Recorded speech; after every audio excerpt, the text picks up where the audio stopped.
Hi, everybody, and welcome to Western Sydney Community Forum's interactive live stream forum.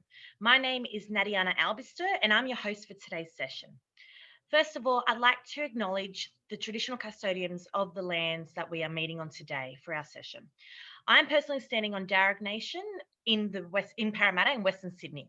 I pay my respects to the elders, both past, present, and future, all of whom are on this land and beyond. I also acknowledge with respect our Aboriginal friends and colleagues who are joining our stream sessions. The Interactive Live Stream Forums is a series of sessions that bring together the community services and stakeholders in Western Sydney during COVID-19 to provide information on regional priorities. The COVID-19 pandemic has really shown the diverse needs of our communities, not only here in each of our local government areas, but all of Western Sydney, the state, the country and the world. It's been so clear to see the role that human services play and the industry itself plays in supporting communities who are experiencing vulnerability and crisis. Today's session is the second chances through social enterprises. Through the COVID-19 pandemic, we've seen that second chances has meant the world for people, whether that's been through a job loss, through loss of education, loss of income, loss of a family member. There's been lots of losses, but there's also been a lot of gains and a lot of second chances that have been given to people, as well as organisations and businesses. We know that meaningful employment is an indicator of good health, and access to work is a universal human right. But for far too many of our members of our communities in Western Sydney, the barriers to gaining work seem impossible to overcome. During the COVID-19 outbreak, the challenges have seemed even greater. Today's panel that we have this afternoon will be exploring how starting a social enterprise and supporting local startups has been a solution to the systemic issue in Western Sydney. Throughout this session today, you will have the opportunity to ask questions, contribute to the conversation. This can be done at any time as of now. You can start by making any comment, whether you like this session, whether you've got comments about future sessions, questions that you've got for our panelists, anything that you've got on your mind in regards to the session, you can contribute through our Q&A button, which is at the bottom of your Zoom account, or you can also raise your hand. You do have a raise your hand function, which would be great because I'm sure after an hour you'll want to hear your own voice other than mine and our three panelists. So feel free to raise your hand and ask questions throughout the session. One of our moderators will be able to give you access to use your voice facility on your computer or phone for that matter. If you're watching from our live stream on YouTube, you've also got a comment and a chat function, either at the bottom of your screen or on the right-hand side of the screen. There you'll be able to input comments and questions. We've got someone moderating that and monitoring those questions and being able to relay that back to our live stream here on Zoom, which we'll be able to address and answer hopefully for you as well. We'll do our best to answer all the questions you've got, but please do know that if we do have many questions coming through, we may not get through to them all. So pretty much the way this will work is first in, first served, so getting your questions quick. That is all in terms of managing the Zoom session and knowing how to navigate this, the live stream today. I'd like to start introducing our panelists today. So first of all, we've got Joe Kwon, who's the founder and director of ConFit. Joe grew up in Western Sydney and was expelled from every single high school that he attended. Hi, Joe, how are you going? Good, thank you. Being more street smart than book smart, he was involved in organised crime from an early age, and by the time he was 21, Joe was sentenced to 13 years in prison for directing a criminal enterprise. During his sentence, Joe met a billionaire accountant cellmate who became his first positive mentor who challenged his perception and attitude towards life. Not only did he learn accounting every day, but he also was taught the value of education and self-worth. Through that and through the many other inspirations I'm sure that Joe had met on his journey, Joe was the founder and decided to actually develop and found Convict Fitness, which is known as ConFit. ConFit is an idea that started from a prison cell, creating a platform to bridge the social gap between former inmates and the wider community through fitness.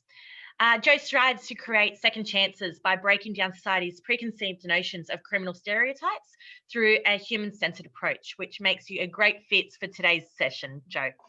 Jo's ConFit business was able to gain the support of Centre of Social Impact at UNSW, becoming a case study for an MBA program, helping to formulate what ConFit is today, a fitness social enterprise. Jo's currently in his third year, is that right? Third year? Third year. Student at UNSW studying a bachelor degree in marketing and management. He's also a catalyst for recidivism reduction and the activist to promote education for positive change. Thanks, Jo, for joining us today on this afternoon. Thank you for having me. Brilliant. By the way, it's sorry to correct you, but it's recidivism. I know it's the hardest word. No one can say, I've got lecturers at university who can't even say Recidivism? For recidivism, the rate of reincarceration. Fantastic. Yeah. Thank you. So if you don't learn anything by the end of this session, Jo's just giving you a point to the definition of recidivism. Recidivism. Thank you for that. Yeah. Next up, we've got Marlo Mackenzie. Now, Marlo Mackenzie is the head of operations at Catalysr. Hi, Marlo. Hi. Marlo is originally from Canada. She grew up in Nicaragua and has been living in Sydney, Australia since 2011. Marlo is passionate about business efficiency and social mobilisation. She currently manages operations at Catalysr, which is a not-for-profit organisation that runs intensive entrepreneurship programs for migrants and refugees in Australia. Thanks so much for joining us today, Marlo. Thanks for having me, Nadiana. And finally, we have Natalie Wilgress. Now, Natalie is the manager at Groundz Cafe in Lalor Park. Natalie has a background in hospitality and a love for serving her community, which she's used in her managerial training and customer service capacity at Groundz Community Cafe since its inception in 2008. Telling you, Jo, that first word, that's just thrown me out for everything now. Throughout that time, she's raised 3 children and completed her diploma in community services case management and taken on many roles which serve her community among other endeavours. How are you, Natalie? I'm wonderful. How are you? Good, thanks. Okay, so thanks everybody for joining us today. And I'll just reiterate for all of you who are joining through and participating through these Zoom and also YouTube, there are many ways that you can be a part of the conversation. Through our Q&A at the bottom of the screen, you've got the questions that you can post there. You've also got, if you're watching through YouTube, a comment section that you can post your comments and questions through there. And of course, my preference is being able to hear your voice. So if you've got a question and you're really dying to get that out there, please raise your hand and one of our moderators will be able to facilitate the voice function on your computer. Now, my first question for all of you, Jo, Marlo, and Natalie. Up to you, whoever wants to answer this question first. What is a social enterprise? Oh, tough one already. Jo, well, up to you. The difference between social enterprise and a normal business is not that much. It's just that a social enterprise has a social cause. It's different from a not-for-profit because it's self-funded. Not-for-profit relies on donations and funding, whereas a social enterprise makes its own revenues and uses that money for that social cause. Wonderful. Thanks, Jo. I'm sure there's many units on that difference, and you've just summarized it in 30 seconds. Natalie, Marlo, anything you'd like to add to that?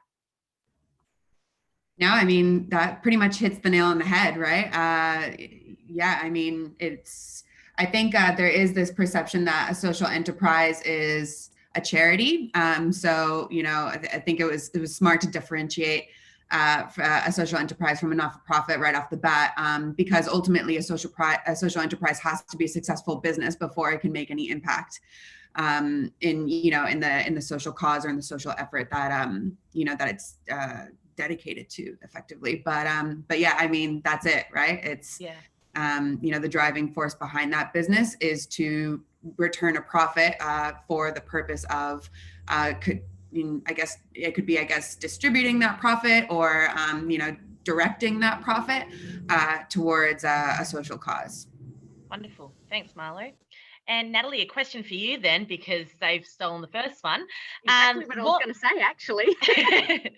What makes a social enterprise, in your opinion, different to a social service? And I think I might just jump here to say I'm a social worker.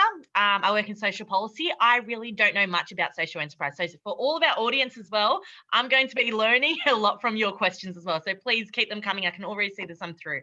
So Natalie, what's the difference between social service and a social enterprise? So I would say that a social service have trained people who run structured programs or events aimed at benefiting the community in need under headings such as education, medical cares, housing. At the cafe, we provide a service to anyone and everyone, which is our coffee and our food. And through that service, we've got more of a non-structured way of getting the community together and teaching through daily life. Brilliant. Thanks for that, Natalie.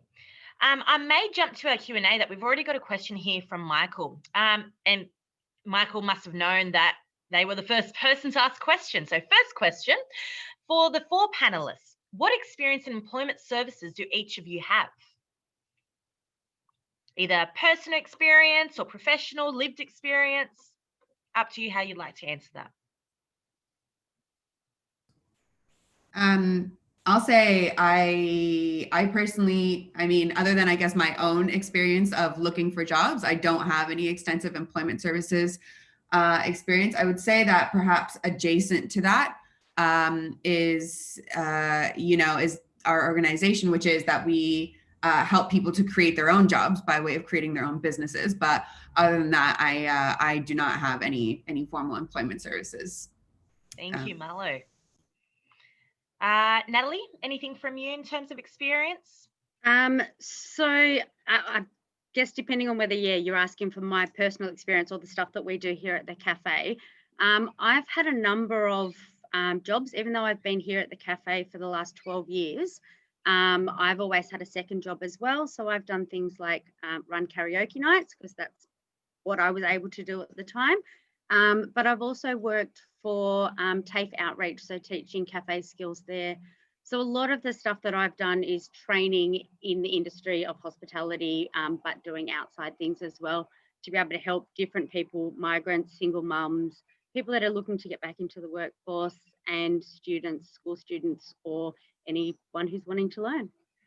Brilliant. Thanks, Natalie. And Joe, how about you? Do you have any experiences with employment services? Not really.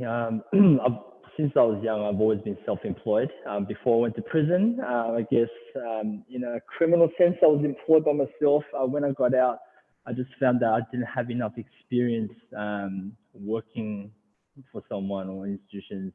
So I decided to just work for myself. I created my own business. But yeah, employment services, I don't have any experience with. Okay. And Joe, while I've got you unmuted still, can you tell us a little bit about what ConFit is and your journey to actually starting ConFit? Because I gave a very short overview, but in your own words, what is it? So ConFit is a fitness business where inmates, we train inmates to become fitness professionals. And at the moment, we run it as an outdoor fitness boot camp. And it's not just a boot camp, it's a platform where the community can come and interact with former inmates. And, we always talk about reintegration, and we don't really seem to understand what reintegration is, to plug them out of their old environment. And it's really hard to do that when you come out of prison, when that's all you know. So I created ConFit, the boot camp, as a platform for inmates to be trainers, to give back to society through fitness, helping people to get fit. And we're helping the inmates to reintegrate by connecting them to community through fitness. So that's what ConFit is. And our mission is to reduce the rates of recidivism in Australia. Very hard word to say. So Nadiana, I think you're on mute. Sorry, thank you. I was just saying, keep repeating recidivism because the pronunciation might eventually sink into my head. Wonderful, thanks. Now, Marlo, can you tell us a little bit about Catalysr and how it works? Yeah, sure. So effectively what we do at Catalysr is that we run entrepreneurship programs for entrepreneurs, for founders, basically, from migrant and refugee backgrounds.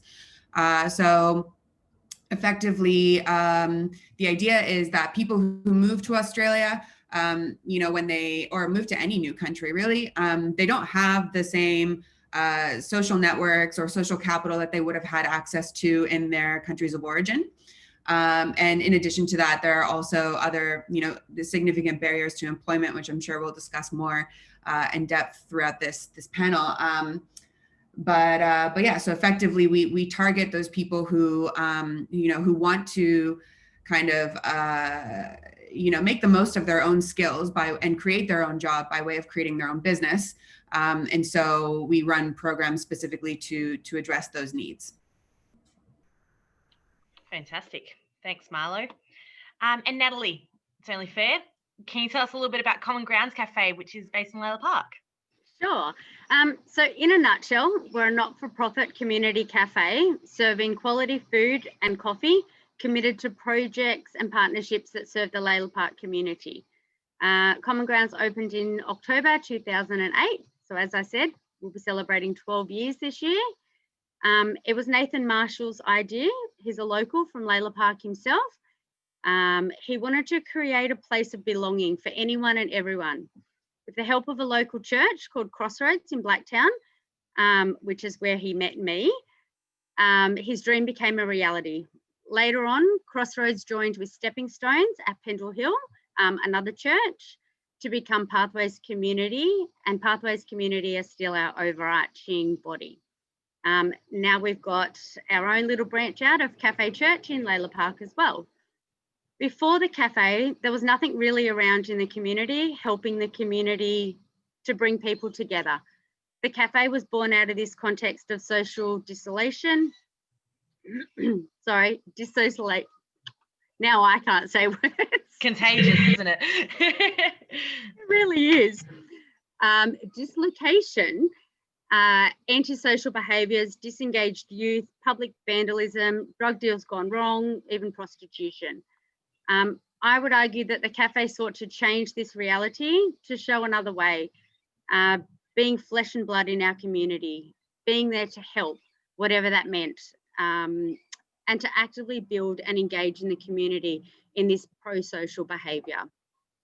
And 12 years on, we still now have great partnerships with other local churches, council, local shops, small businesses, business owners, the local businesses here, primary schools, high schools, TAFE, scout groups. We had them here the other week, the local slimmers group, ability options and other employment services actually, juvenile justice, the Lalor Park Hub, community garden that started at the cafe, and we've even got our own art studio called Creative Groundz. So you've got quite a wide variety of people that you engage with. Now, one of the groups that you've mentioned were young people. Now, young people with high anxiety, and I've been looking into Common Groundz Cafe and what it is that you do.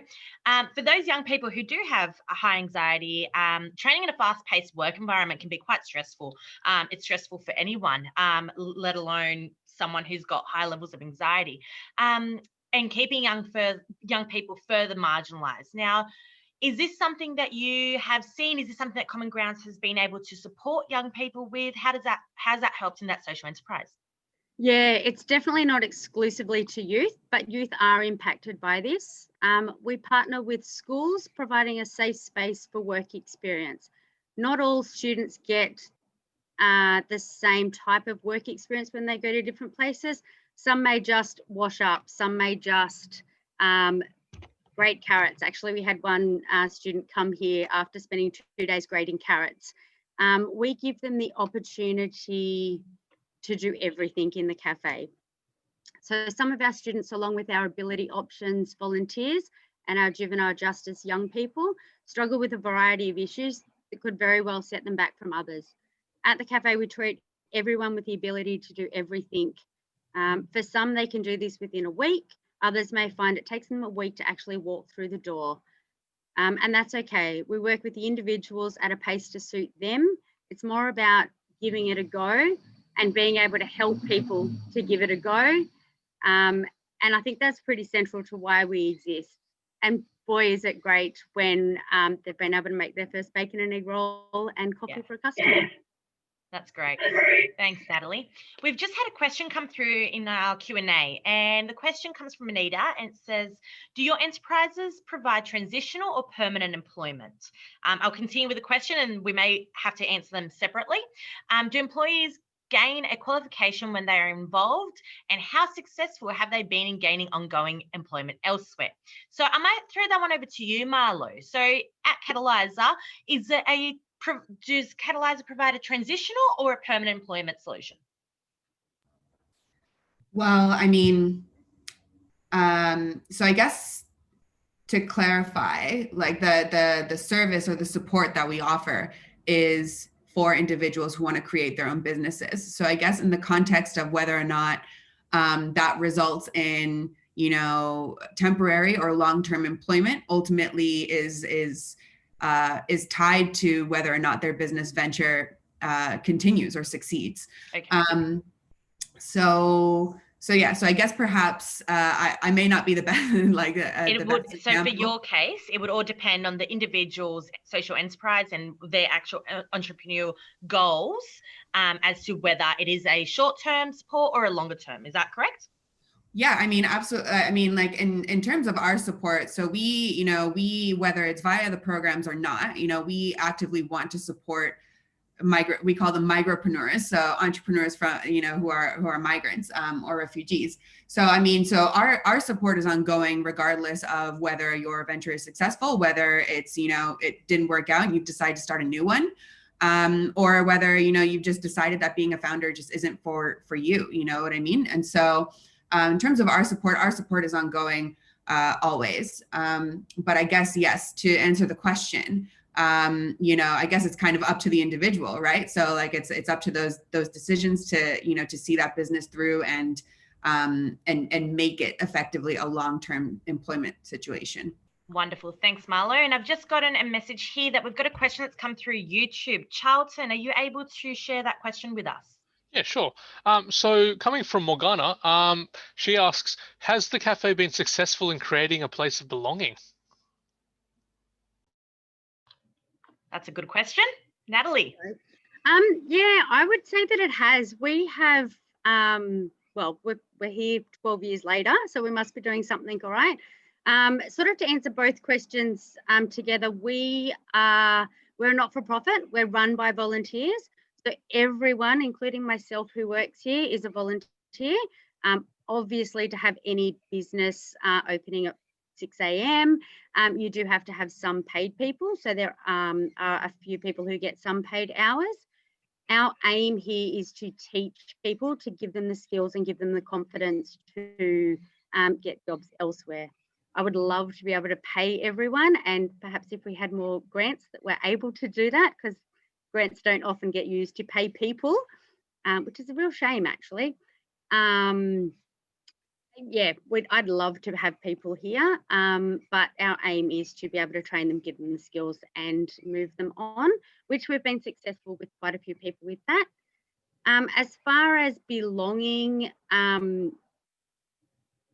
goes, there's so many stories that I could tell you. We have a great community who there'll be days that people will come in all happy, all everything else, and then there'll be another day that they come in and they're just not quite normal.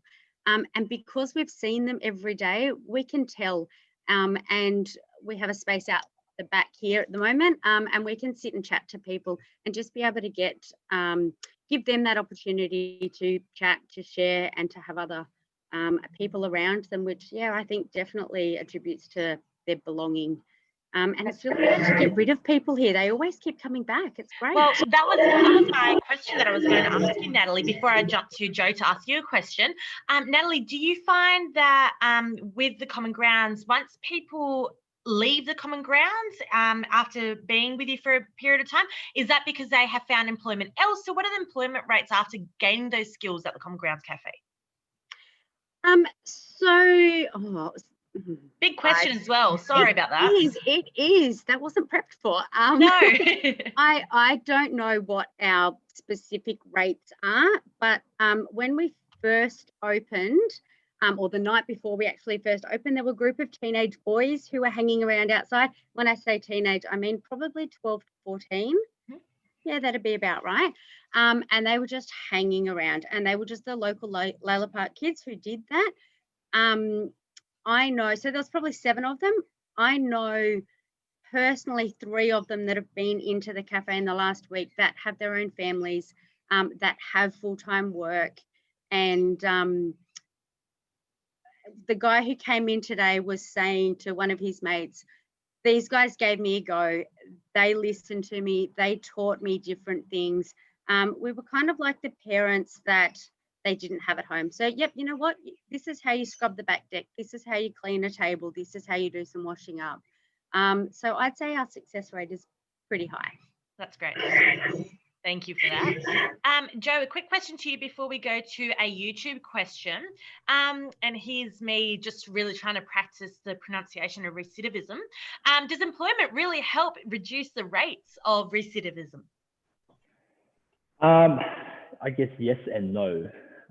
Obviously, the first thing when you come out of prison, you need money. You need money to survive.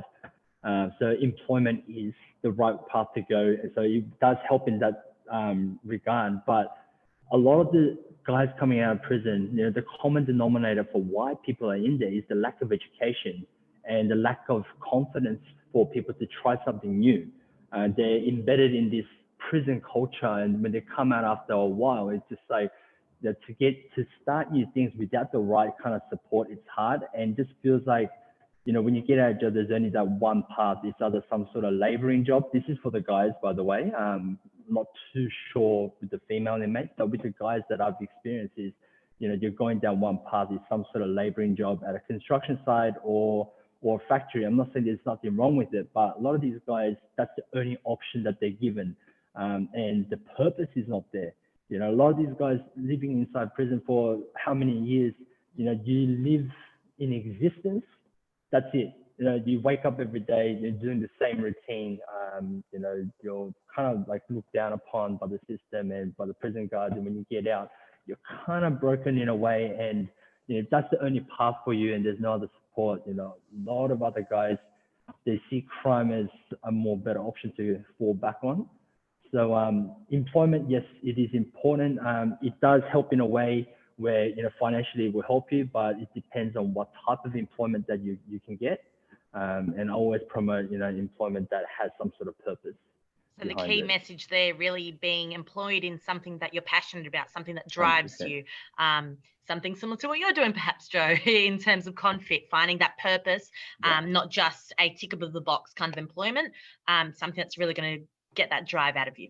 Would that be right? Yeah. 100%. Awesome. Now, Charlton, would you mind asking the question that's come through YouTube again? I believe there's a follow-up. Yep. So similar from Morgana again. So just to follow up on the previous question about belonging in regards to the cafe, but directed towards Joe and Marlo as well. I mean, is belonging, a sense of belonging important? And Joe, I know you touched on it slightly, but I'll hand over to you guys. Marlo, a question for you. Sense of belonging, and how does that come in terms of the work that you do at Catalysr? Absolutely. I mean, from my own personal experience of migrating to Australia, you know, I found that it became significantly easier once I, you know, kind of had an established, you know, group, and, you know, once I kind of felt like I belonged, right?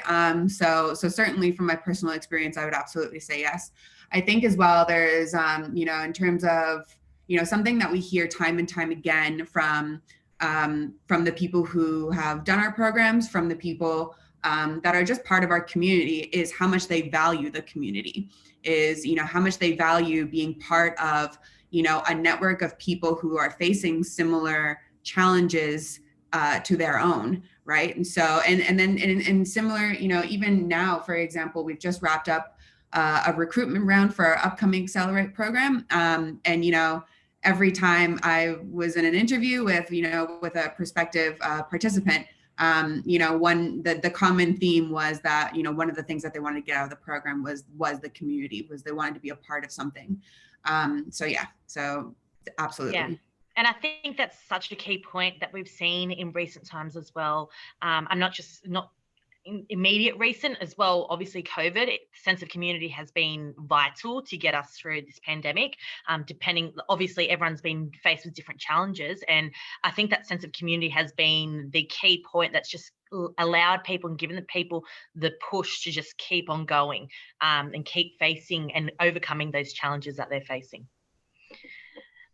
We've got a couple of questions here that's come through the Q&A. And just a reminder to everyone watching, if you've recently joined in, we've got half an hour left. So if you've got questions, throw them onto our Q&A function here on Zoom. If you're watching through YouTube or one of our other live streams, please do enter those questions through the comments section.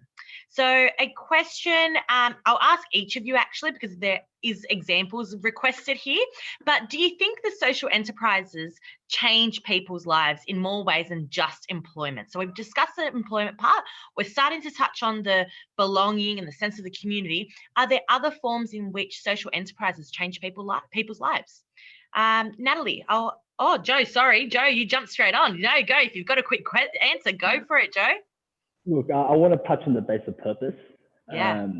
So from what I've experienced and from what I've seen with the guys inside prison, for us, why I'm doing fitness is when I was in prison, it was my escapism. It was a way for me to feel free in such a negative environment.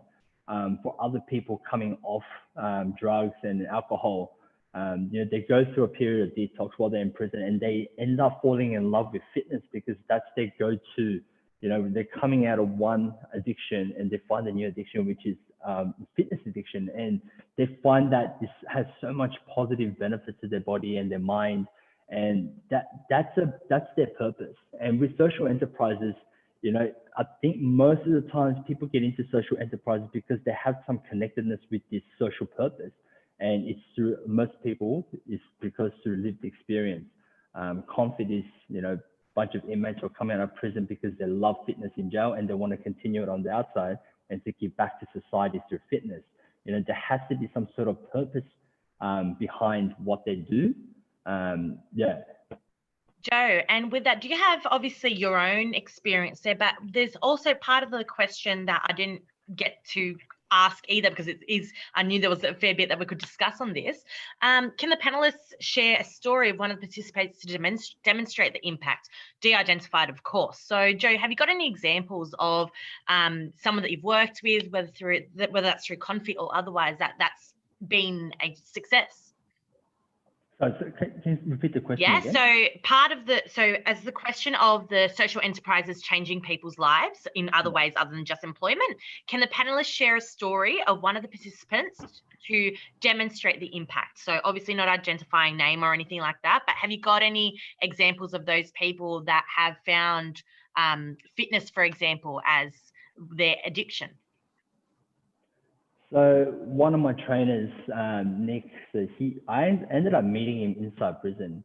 And, when I first came in, I was a young kid and I didn't know anything. And he kind of mentored me and showed me how to train. When I got out, he ended up connecting with me and we're running ConFit together. He's one of my trainers and he's using his fitness experience from jail and he's giving back. And, he suffered a lot of depression and he's using fitness to overcome that. He's helping others to do that as well. That's fantastic. Yeah. So multi-faced issues there. As we all know, we're humans, we're complicated beings. So thanks for sharing that, Joe. I believe, Joe, just before we move away from you, there's also a question on YouTube. Is that correct, Charlton? Yes, that's correct. So YouTube, the YouTube audience asks, so similar to what you've mentioned before, Joe, how do ex-inmates hear about ConFit and what sort of training do you offer?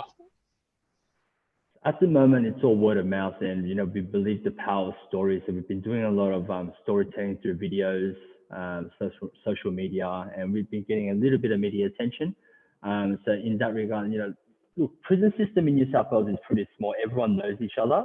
If you've done a little bit of time, you pretty much know everyone in there. So everyone talks about already, people are talking about ConFit inside prisons, but we want to do a bit more to get our name out there, to get people to find out, what it is that we're doing. The type of exercises that we do, we call it prison style training, which means inside prison. It's not like the movies. We don't have all the dumbbells and the bench presses that you see in the movies getting buffed up. It's just barbells, dip bars, and pretty much all body weight. And the funny thing is that is throughout COVID, we somehow overnight became the experts in confined space body weight training, because we used to train in our prison cells. And, a lot of people at the moment, working from home, may feel like they're somewhat incarcerated in their own living rooms. And they can resonate with us, and it's all body weight, high intensity body weight training. That's fantastic. So yeah, I can imagine ConFit would be inundated with questions as the experts in that space. So I'm sure you're very busy. So thanks again, all of you. Thanks for taking time out of your busy day to be a part of this live stream. Now, Natalie, a quick one for you. Somebody's asked, does Common Grounds have catering services in Western Sydney? They're craving cake and coffee right now. Yes, we do. Although since COVID, we haven't done a lot of it because obviously you can't necessarily have too many groups together. And I guess on that, some of our customers have taken to taking cakes into their workplaces when they're getting to go there. So definitely we can do that. If you look at our website, unless we have changed it, there is a picture of a lettuce. And if you click on the lettuce, it will give you the catering menu. But yeah, we've been able to cater sort of anything and everything. We're pretty versatile around here. And we've always got cakes in here at the cafe. Wonderful. So to the person who asked that question, the answer is yes.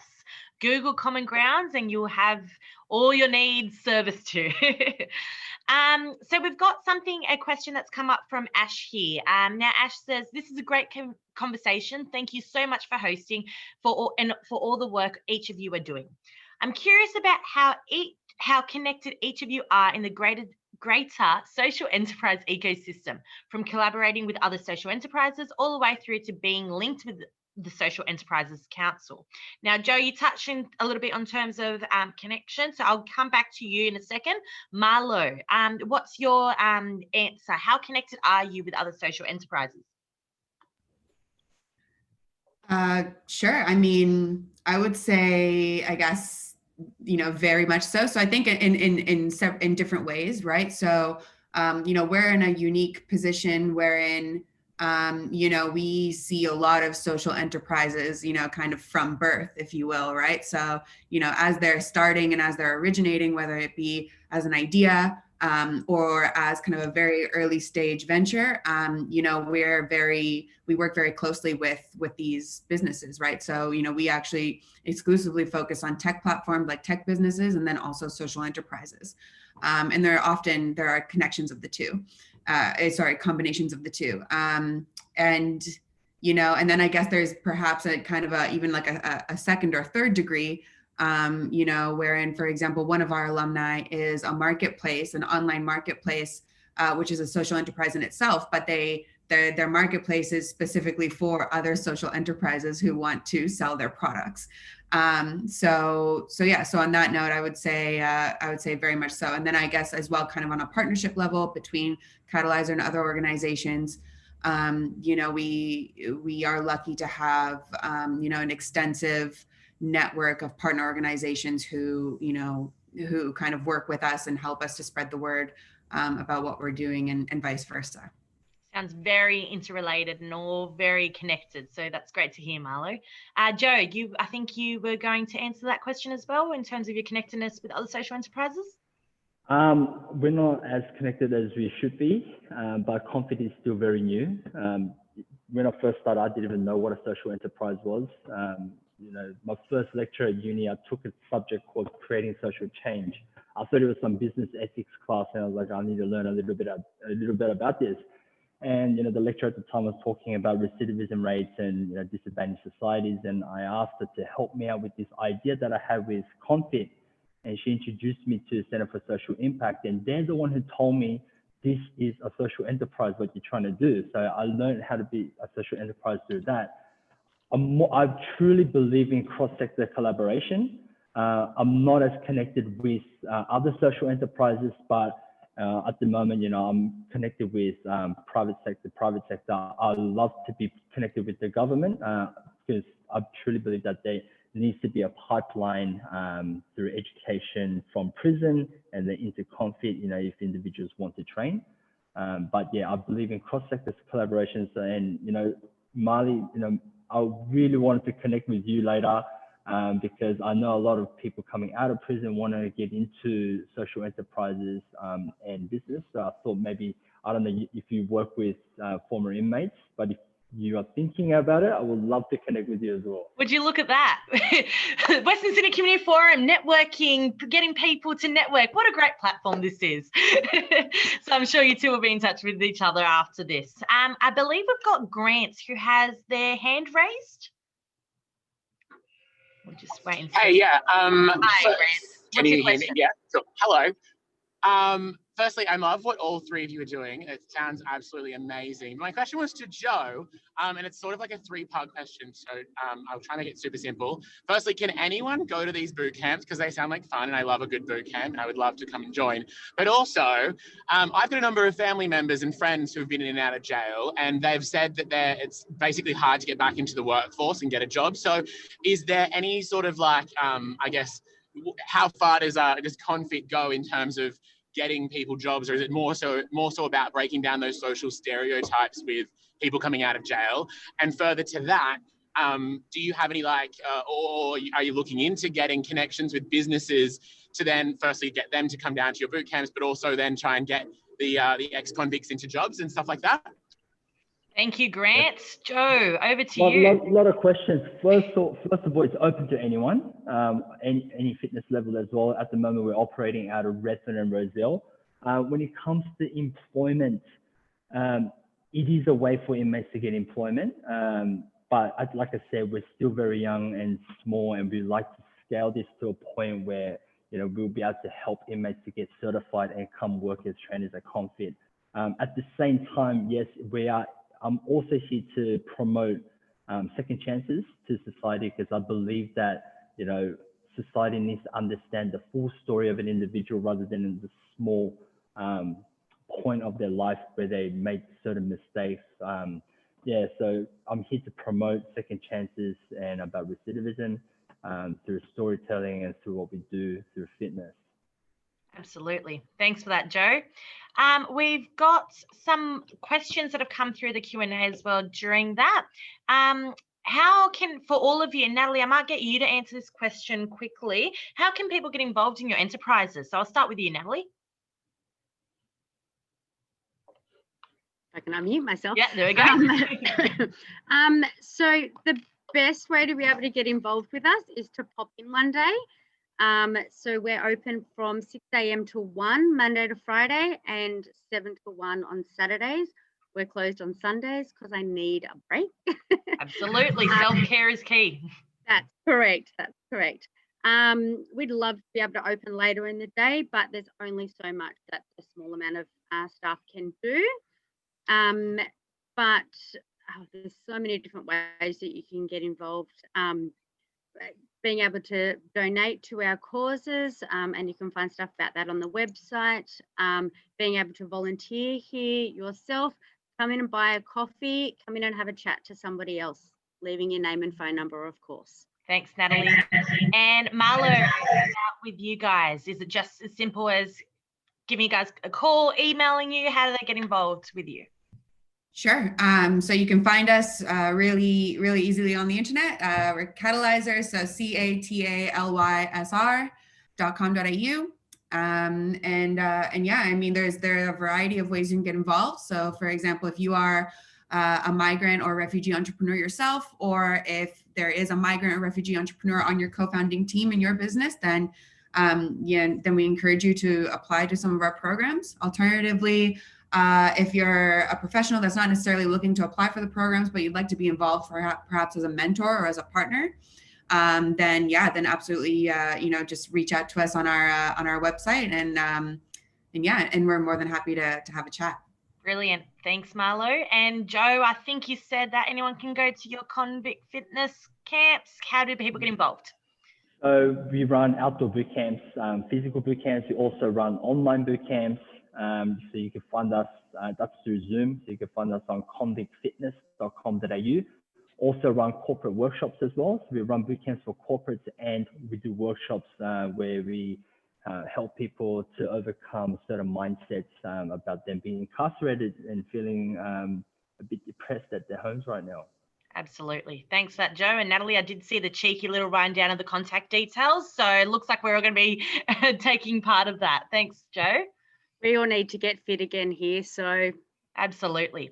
Now, Charlton, I believe that you've got 2 questions on YouTube for us. Is that correct? Yes. Yes. So the first one, does Catalysr offer training in languages other than English or translate training?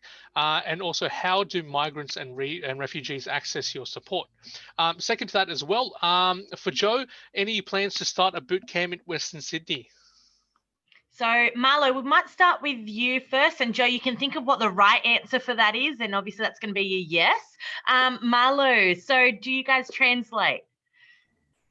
Currently, our programs are offered in English because the idea is that these businesses will operate here in Australia. So unfortunately not. But perhaps in the future, it depends. We do have plans for international domination. So at some point that may change, but currently all of our programs are offered in English. Okay, wonderful. Thanks, Marlo. And Joe, plans to have ConFit run here in Western Sydney? Yeah, currently I'm in a transition from outdoor boot camp to our first brick and mortar gym. We're looking around in a city around Surrey Hills, that area, but definitely the second gym we are planning to open up in the West. So it's getting closer. Next, will be Blacktown and Parramatta. So it's getting closer. So to whoever asked that on YouTube, be patient, keep pressing, and I'm sure ConFit will have something going on here in Western Sydney sooner rather than later. We've got 2 more questions through our Q&A. One question is, how can social enterprises use data they already have through anecdotes, success stories, etc., to influence or inform current policies so they can prevent or minimize issues such as engaging in criminal activity, young people experiencing unemployment and homelessness? So the information that you've got, the data that you've got, how can social enterprises use this? Thinking caps on. Anybody? I'm happy to go first. Yeah, go, Marlo. I think the best thing that you can do, especially if you already have this data at your disposal, the best thing you can do is act on it.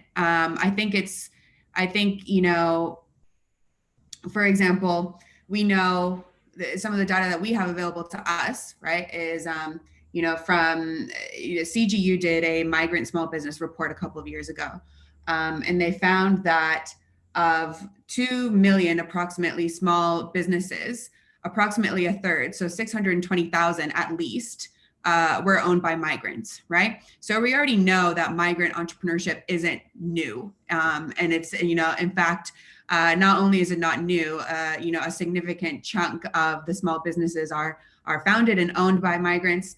And further to that, we know that those businesses will subsequently create approximately 200,000 jobs over the next 10 years, right? So we know that. And so what do? We try to, stoke the fire and increase that number. So I would say, if you have if you have this data already at your disposal, then use it as validation and, to continue doing what you're doing, or to act on it in terms of, doing something else perhaps. Perfect. Thanks, Marlo. Natalie, how about for yourself? You touched on grants a little bit early on. So how does the information and data that social enterprises have, how are you as a social enterprise able to inform or influence current policies or grants for that matter? So it's a lot of information, a lot of questions. We rely heavily on grants, and obviously with the grants, you've sort of got to have certain specific things that you're using that on, and you need to be able to use that then specifically on what they've said. Sometimes you can get grants changed a little bit, but being able to have that data there to show that having an extra kitchen, having an upgraded kitchen, having an outdoor area, how that's going to be used and supported by the community is definitely, what you need. And Natalie, on that as well, so we've got the actual grants component. What about the social policy component, that larger overarching strategic development of policies in the social system? So we had a guy working for us, Cam. He's now gone traveling for a while. He was doing a lot of research and things on all of that, and he was finding that it's not just the separate and the individuals. It was about everyone being able to work together with things. So being able to do things as a community, and how sort of what we can do here to be able to offer it to the hub or to the garden and things like that is definitely really important. Wonderful. Thanks, Natalie. Joe, how about yourself? Have you got any comments or ways in which you can use this information that you've got to influence social policy? Yeah, so I'm a big advocate for education. At the moment, inside prisons, they've cut all education inside prisons. I remember I was doing my first year of university, and I don't know why, but they cut all funding for education. So I don't know why they did that. With the guys coming out of prison, it costs like $6,000 to $7,000 to get the certificate to be a full qualified fitness provider. You can't afford that when you come out of prison. For us to get that funding, if I can show the government, guys coming through ConFit, this is how many guys are succeeding. They're doing so well. The recidivism rate shows that, within 2 years, 54.2% will return back to prison. Past these 2 years, these individuals are still out making good money for themselves, and they've become professionals. Shouldn't we be putting education back into prisons? 54.2% failure rate. Would you invest money into an investment that fails 54.2% of the time? So I just want to bring education back into prisons. So I think that's another policy thing that they need to be revised on. Thank you, Joe. I love the way you've just articulated that in terms of those figures and how it is the failure rate. Would you be funding this kind of failure if it was another business? Absolutely. Thanks for that, Joe. A question I've got for you, Joe, myself, that has just come to mind. You've been talking about the guys that come through. Have you got any, as a little bit of a feminist over here, not a little bit, very, very much so feminist over here. Have you got any women who are involved in ConFit? How does that work? What's the role in that? So the funny thing is, I personally thought as men think that all females are the same as males, but we realized that women in prison do not train. There is a huge rate of depression amongst women in prisons. I guess that detachment from their children, and there's people coming off substance abuse. And I thought women train in jail, but they don't. Apparently, they don't train. There's high levels of cortisol, which is the stress hormone, and they pack on a lot of weight. And I think there's a grounds for people to go into prisons to offer training for female inmates. But if there's any female inmates who have come out of prison that is into fitness, I'd love to bring them on board. But at the moment, it's very hard to find. Fantastic. So any women out there? Sorry, Joe, what was that? It's not a culture. The fitness is not a culture in female prisons, unlike the male prisons. Yeah. All right, well, there you go. But if there is any female, any women out there who is looking for that transition phase and has recently come out of jail or something like that, Joe is your guy by the sounds of it. He'll be able to help you out in terms of that fitness. I'd love to connect. And if you know anyone who's come out of prison, any females who are into fitness, please connect me with them. Brilliant. Thanks, Joe. Now, last question for the panel from the Q&A that we've got here is, when starting a social enterprise, do you need a lot of financing and resources? So this is something we've been touching on a little bit. Marlo, I might get you to answer that question first. I think with any business, your approach should always be to validate before thinking of financing. I think that starting any business, of course, you have to be realistic and think a bit ahead about how are you going to pay for it, depending on what you're planning on doing. But I think that if there are there are different things to consider as well. For example, you know, like what are perhaps the financing or the funding opportunities relative to the social cause that you're looking to contribute to? You know, what perhaps is the upfront investment, if any, you know, in order to conduct the business in the first place. But I think overall, I guess perhaps our rule of thumb is to bootstrap. So do as much as you possibly can for free, and try to test and get the, you know, the quickest path to experience. So for example, if you're selling a service, perhaps like Joe, then, you know, you'd want to go out and just get one person to pay for your boot camp, right? Or get, you know, 2 people or whatever, and then set yourself these goals and then think, okay, actually, you know, this is something people are willing to pay for. And I think at that point, then yes, you should, you know, consider what your options are perhaps for financing. That's great. Thanks, Marlo. And I guess, Natalie, for you, in terms of a closing question, what's one piece of advice you can give to our audience who's with us today to ensure for people seeking employment that they get the support that they need, not only every day, but now, especially during COVID-19? What can people do? Yeah, so for everyone, listen to those people. I can't stress how much listening can change. Give someone that opportunity. Ask questions. Give people a chance. Definitely volunteering is a great way to be able to get your foot in the door places. As a person who does volunteering, you can show that you're able to do that job.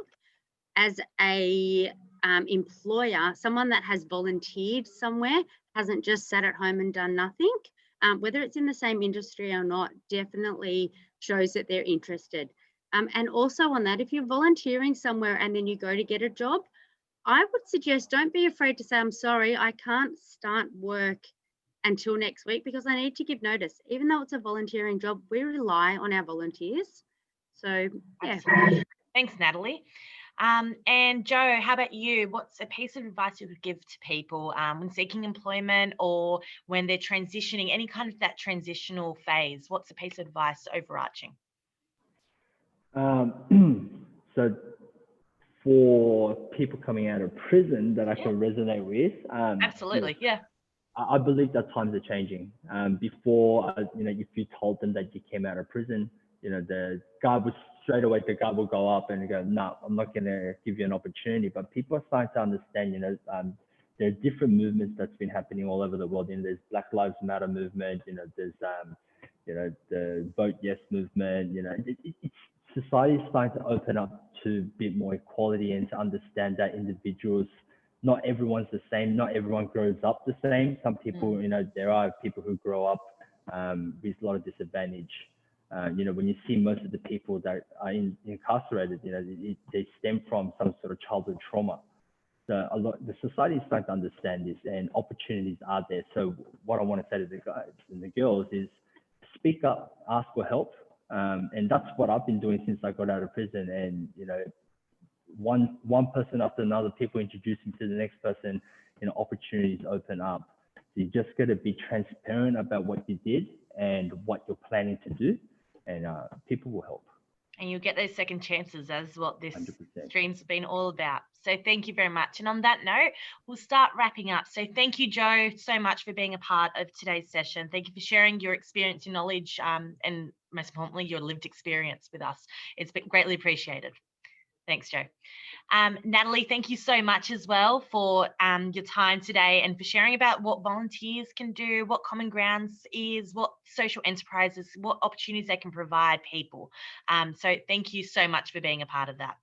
And Marlo, thanks as well. Thank you for being part of today's conversation, and thank you for sharing that overarching view of the different types of social enterprises, how migrants can be entrepreneurs, and how we should be listening. And I think that's one of the key messages we've gotten out of today. It's about having those open arms and just listening to people. So thank you to all of you very much for being a part of today. Thanks. So just a reminder for everyone watching, Western Sydney Community Forum has a range of these services, not only the live stream sessions, these forums, but also a range of other services to support the community sector in Western Sydney, not just during COVID-19, but also throughout all of any challenges that you're facing or anything at all.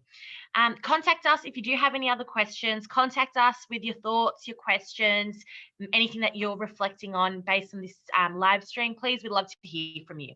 So thanks very much to all of you for attending, and we hope to see you again next time. Bye for now.